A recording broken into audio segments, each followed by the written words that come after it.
Bago tayo magsimula, raffle announcement.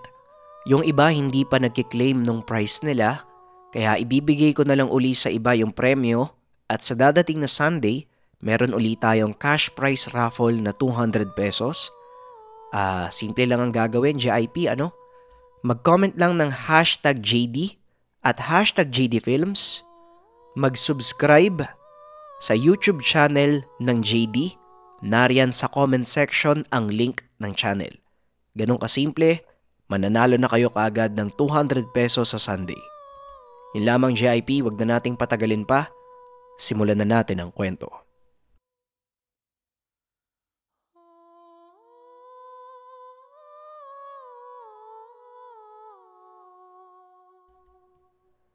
Ang kwentong ito ay hango sa totoong buhay. Mula ito sa isa nating kabayan na itago na lang natin sa pangalang Remrem. Walang eksaktong taon. Cotabato.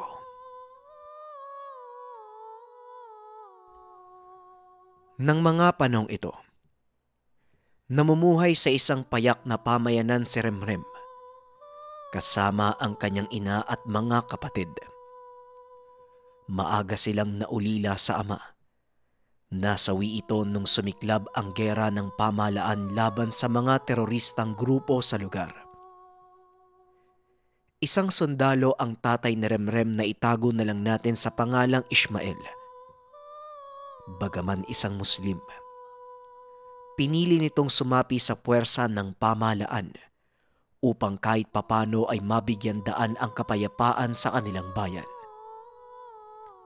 Dahil panganay sa magkakapatid itong si Remrem, siya ang inaasahan ng kanyang ina sa paghahanap buhay. Mahina din kasi ang pangangatawan nito dahil sa iniindang sakit sa baga. Mabuti na lang, may sariling lupang sakahan ang mga anak at ito ang pinagkukunan nila ng pang-araw-araw na pangangailangan. Natutong magtanim ng mga gulay si Remrem na inilalako naman sa bayan tuwing araw ng merkado. At dahil dito, nakilala ni Remrem ang isang taong lubusang nakapagpabago ng kanyang buhay. Kaunting pagpapakilala sa ating bida. Si Remrem ay isa sa mga taong hindi namulat sa usaping relihiyon. Wala itong pinaniniwala ang Diyos. Bagaman lumaki sa pamayanang Islam, ni minsan hindi ito pumasok sa moske o nakinig ng mga aral mula sa banal na Quran. Maging ang Diyos ng mga Kristiyano ay hindi rin ito kilala. Sa makatuwid, wala itong sinasamba. Hindi rin naniniwala sa mga engkanto, aswang at mga albularyo si Remrem. Ang dahilan ng binata, hanggat wala siyang nakikitang patunay sa mga ganitong uri ng nilalang, hindi siya maniniwala. Isinama siya ng tiyuhin sa kabilang bayan upang makigapas ng palay at dito niya nakilala si Nahum. Magsisimula pa lang ang paggapas ng mga sandaling iyon nang hindi sinasadyang magapas ni Remrem ang bahaging gagapasin ng grupo ni Nahum. Kaagad siyang kinompronta ng mga kasama nito. Nagkasagutan na kaagad namang napansin ni Nahum. Ano ba ang problema? Nakikidayo na nga lang kayo, naghahanap pa kayo ng away. Ano bang nangyari? Wika ni Nahum. Kaagad namang ipinaliwanag ni Remrem ang nangyari. Pasensya na kaibigan. Nagkamali ako ng ginapas eh. Akala ko kasi ito yung ruta namin ng tiyuhin ko.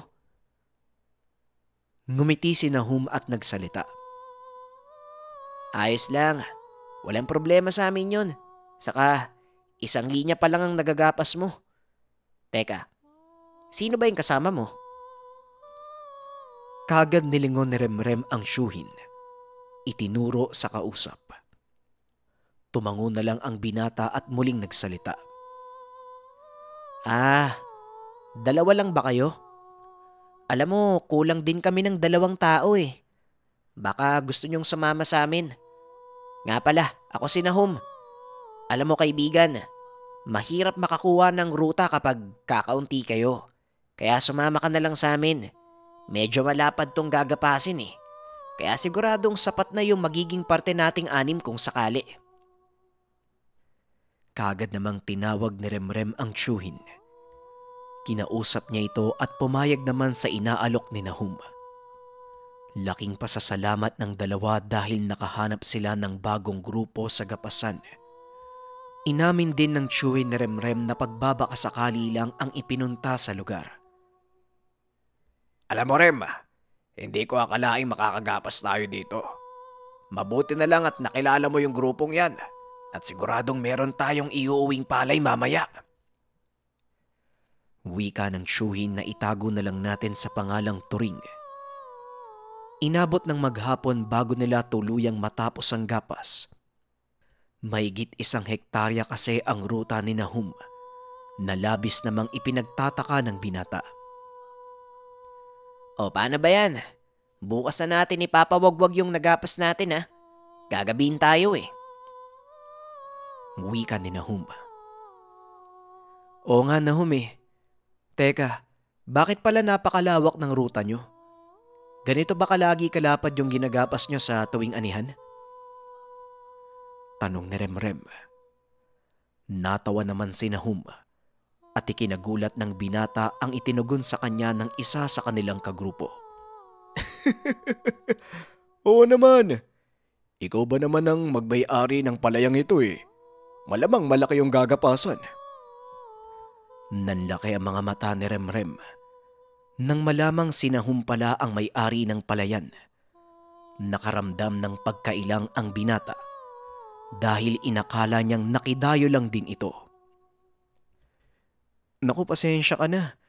Akala ko nakikidayo ka lang ng gapas eh. Pero teka, di ba ikaw yung may-ari ng palayan? Eh bakit naman nakikigapas ka pa?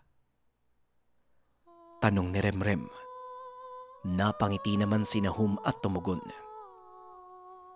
Alam mo kasi pare, nakasanayan na ng mga magulang ko yung ganitong ugali eh. Kapag hindi ka nagtatrabaho kahit sarili mo pang palayan, hindi ka makakaani. Kaya ito, nakikigapas ako at saka isa pa. Gusto ko din kasi yung ganitong trabaho eh. Medyo napahaba ang usapan ni Remrem at ng bagong kaibigan. At halos nakalimutan na nito ang oras. Naalala na lang niyang kailangan na palang umuwi sa kabilang baryo nang banggitin ito ng kanyang tiyuhin. Ngunit sa kasamaang palad, akmang papaalis na sila ay bumuhos naman ang napakalakas na ulan. Naku naman oh, pag minamalas ka nga naman, talagang umulan pa. Wika ni Remrem. Napasarap kasi yung usapan nyo eh. Ayan tuloy, naantala ang pag-uwi natin. Tugon ni Turing. Alam nyo, alanganin na kung uuwi pa kayo sa kabilang baryo ngayon. Bukod sa madilim, madulas ang daanan, baka mapano kayo. Buti pa, dito na lang kayo magpalipas ng gabi para maaga nating matapos ang pagwawagwag ng mga palayan na ginapas natin. Wika ni Nahum. Wala na ring nagawa ang magtiyuhin, kaya tinanggap na lang nila ang alok ng kaibigan. Inaya sila nitong maghapunan sa mismong tahanan ng binata. Nagulat si Remrem nang makita nito ang tahanan ni Nahum. Isang malaking bahay na yari sa kahoy. 2 palapag ito at ang bubong ay yari sa tisa. Nang mga panong iyon, tanging mayayaman lang ang maaaring magpatayo ng ganon kagandang bahay. Dahil sa pagkamangha ay hindi maiwasan ni Remrem ang magtanong. Teka Nahum, sa inyo ba yung bahay na yan? Tumawa ng malakas si Nahum at tumugon. Oo naman, pinamana ng mga lolo't lola ko yung bahay na yan sa tatay ko nung namatay sila. Pati yung lupang pinagtataniman ng palay, lahat yan, minana ng tatay ko sa lolo ko. Para talagang maniwala ka. Halika, doon tayo sa loob nang makapaghapunan na. Marahang umakyat si Remrem sa hagdan papasok ng bahay. Sa pagdungaw nito sa pinto, nakita niya ang isang lalaking nasa edad 50. Nilapitan ito ni Nahum at nagmano. Nilingon sila ng binata at isa-isang ipinakilala. Tumayo naman ang lalaki at nagsalita. Magandang gabi. Halika kayo, tumuloy kayo. Malamig dyan sa labas. Bilang respeto ay lumapit din si Remrem at binati ang lalaki. Ikinagagala ko po kayo makilala.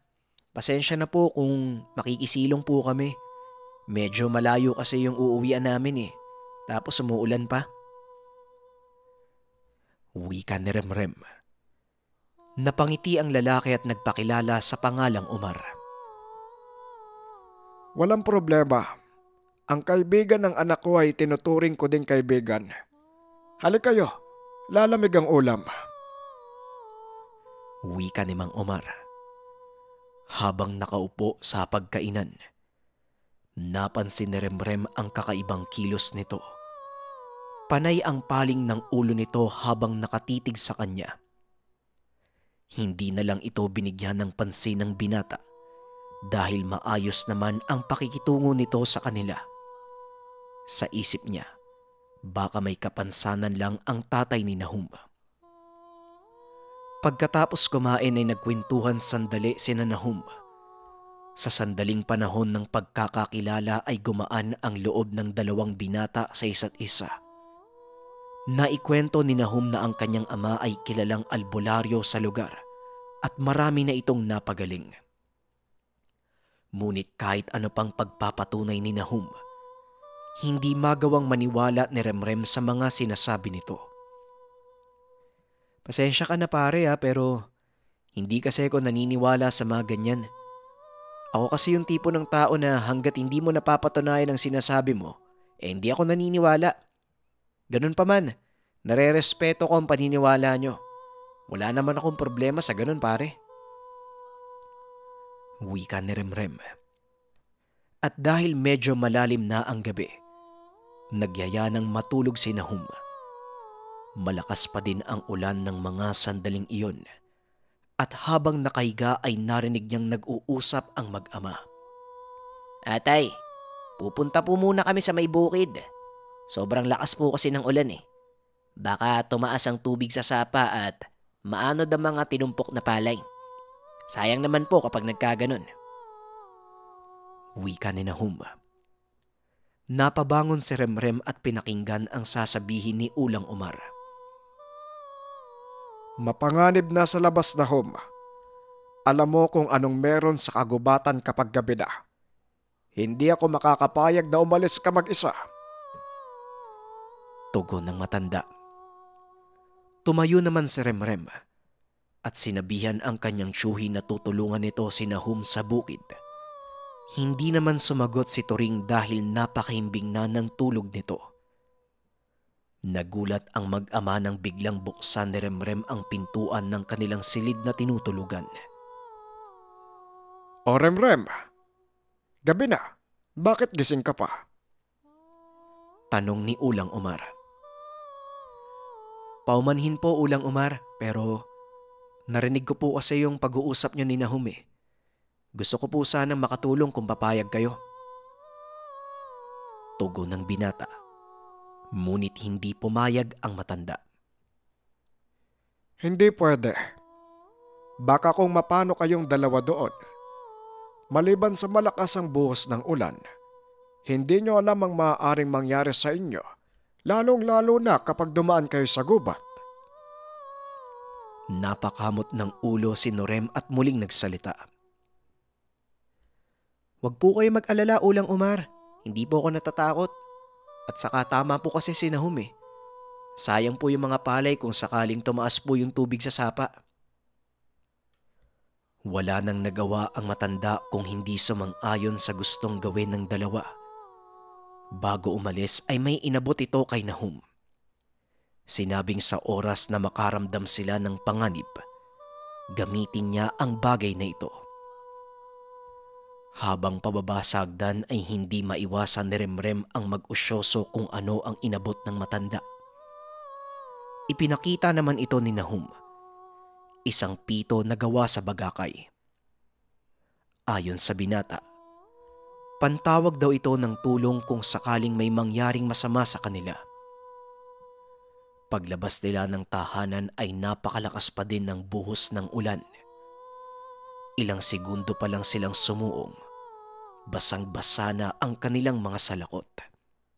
Ngunit tumuloy pa rin ang magkaibigan sa kagustuhang mailigtas ang mga aanihing palay. Papasok na sila sa kagubatan ng mga sandaling iyon. Unti-unting nakakaramdam ng kakaibang lamig si Remrem. Sanay ang katawan ng binata sa lamig. Ngunit ng mga oras na yon ay pakiramdam niya ay nanunuot sa kalamnan ang lamig na ito. Nauunang maglakad sa kanya si Nahum dahil ito ang may dala ng pang-ilaw. Nagulat si Remrem nang biglang mapahinto ang kaibigan. "Oh, bakit Nahum? Anong problema?" tanong nito. Ngunit hindi nagsalita si Nahum. Sa halip ay pinatahimik nito si Remrem. "Gusto ka maingay. May iba tayong kasama. Maupo ka, Remrem. Pakiusap, sundin mo yung sasabihin ko. Alam kong hindi ka naniniwala sa mga kababalagan. Pero sasabihin ko sa'yo, ang makikita mo ay hindi gawang biro." Nagtaka si Remrem sa sinabi ng kaibigan. Tinignan nito ang mukha ni Nahum at nakitang seryoso ito sa kanyang sinasabi. Sa hindi malamang dahilan ay biglang nakaramdam ng takot ang binata. Binunot nito ang kanyang maliit na kris. Nakasugbit sa kanyang bewang at nagmasid sa paligid. Bigla siyang napatayo nang makita ang isang figura ng taong nakakubli sa puno. "Sino yan? Lumabas ka dyan kung ayaw mong ako yung pumunta sa kinakatayuan mo." Wika ni Remrem. Kagad namang nilingon ni Nahum ang direksyon kung saan nakatingin si Remrem. Nakita din ang figura ng tao. Dali-dali nitong kinuha ang pitong gawa sa bagakay at inihipan ng napakalakas. Nagtaka si Remrem dahil wala namang tunog na lumabas mula sa pito. "Ano ba yan? Bakit walang tunog yung pito?" tanong ni Remrem. "Meron, pare. Kaso lang hindi yun naaabot ng pandinig ng pangkaraniwang tao. Maniwala ka man sa akin o hindi. Pantawag yun ng aswang."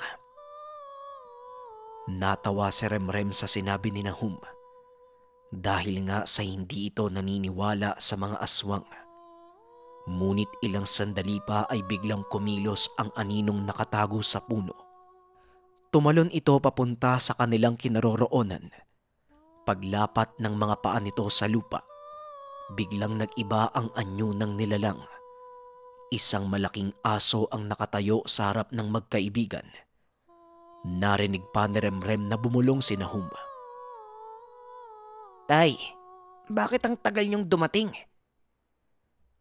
Nagtaka si Remrem kung bakit inaantay ni Nahum na dumating si Ulang Umar. At hindi nagtagal. Nasagot ang katanungan ng binata. Isa pang itim na nilalang ang nagpakita at sinakmal ang malaking aso sa leeg.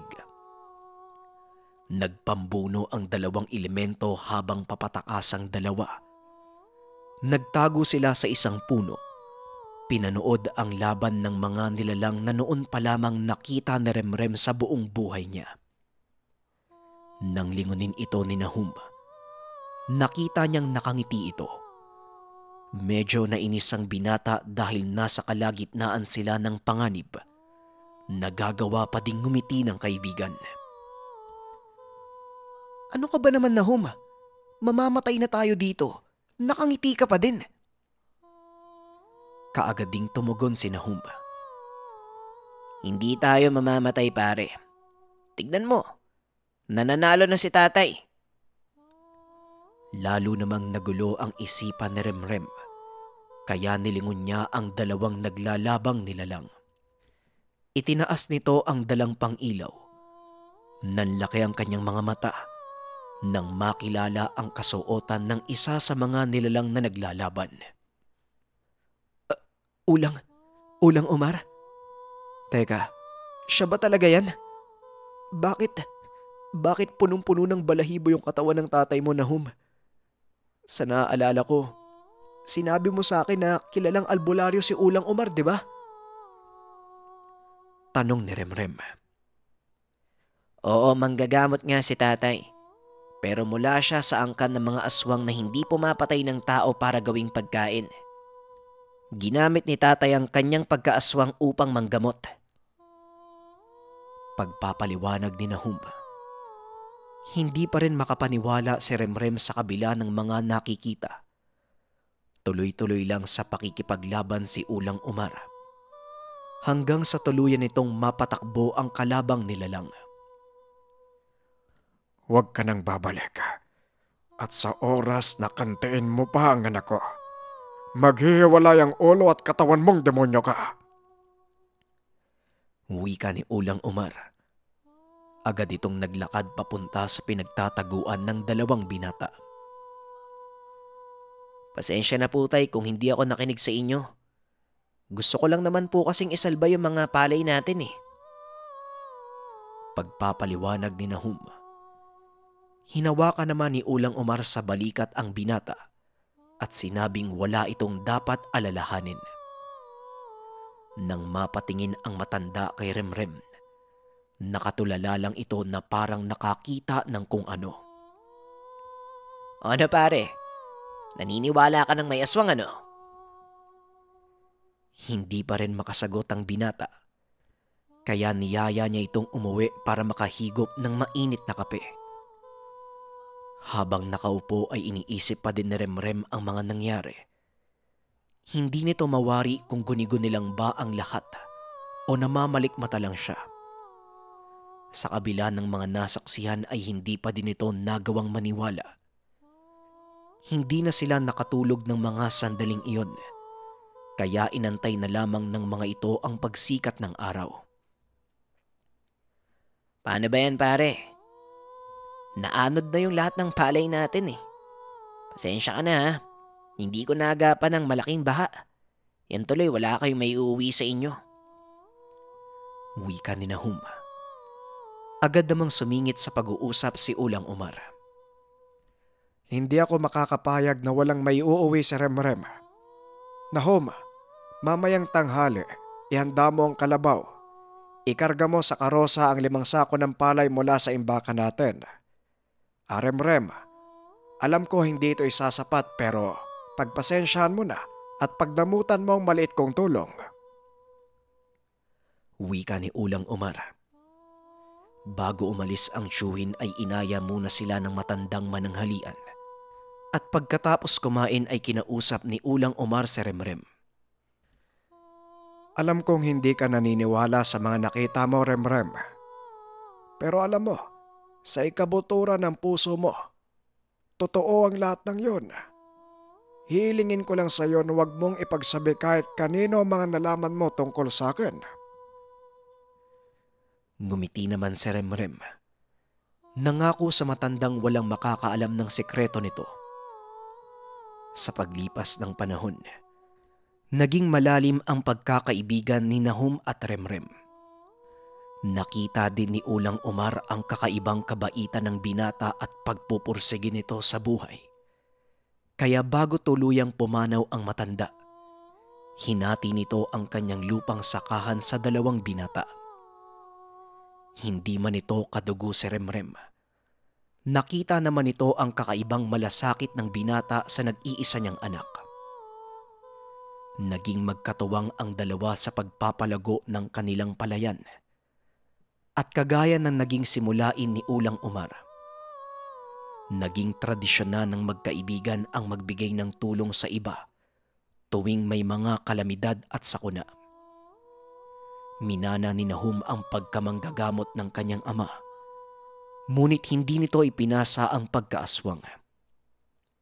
Minabuti ng matanda na dalhin sa hukay ang kanyang bertud dahil alam niyang hindi kakayanin ng kanyang anak ang parusa ng pagiging aswang. Gayunpaman, naging epektibong manggagamot si Nahum at kalaunay nakilala sa kanilang bayan. Samantalang si Remrem naman ang namuno sa kanilang lupain. Dahil sa kaalamang itinuro sa kanya ng matanda, nagawa nitong pagyamanin ang palayan hanggang sa tuluyan na ngang umasenso ang kani-kanilang mga buhay. Hindi lubos akalain ni Remrem na dahil sa isang lihim, tuluyang magbabago ang kanyang katayuan sa buhay. Kinilala bilang isa sa pinakamalaking supplier ng bigas si Remrem sa kanilang probinsya. At maliban pa sa pananim na palay, pinasok din ng dalawa ang industriya ng asukal. Mas lalo pa itong nagpalago ng kanilang pamumuhay. At lahat ng ito ay nang matuklasan ni Remrem ang lihim ni Ulang Omar. Maraming salamat sa pakikinig ng ating kwento, JIP.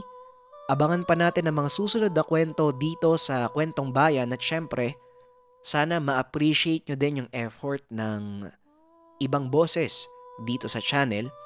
Alam ko, kinakailangan pa nila ng pagsasanay upang maging mabuti sa paglalahad ng istorya at ngayon pa lamang nagpapasalamat na kami sa inyong walang sawang pagsuporta. Muli maraming salamat. Paalam.